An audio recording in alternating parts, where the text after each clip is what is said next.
Selon les données de l'enquête nationale sur l'évaluation de l'impact du VIH au Cameroun, CAMFIA 2024-2025, 501 000 personnes vivent avec cette maladie, tandis que le pays enregistre par an 21 000 nouvelles infections. Des chiffres toutefois en deçà de ceux enregistrés au Cameroun au cours de la précédente enquête menée en 2017. En termes de prévalence, généralement, nous avons baissé.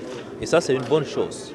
En termes de taux d'incidence également, qui nous donne en réalité les nouvelles infections chaque année, nous avons également baissé. La situation demeure toutefois délicate pour les femmes.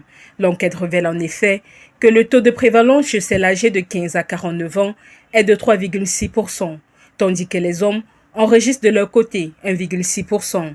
L'étude identifie également les zones rurales comme étant les plus infectées par le VIH-Sida au Cameroun. Pour preuve, si la ville de Yaoundé a un taux de prévalence chiffré à 3%, la région du centre au Yaoundé enregistre 5,3%. Même situation dans le littoral.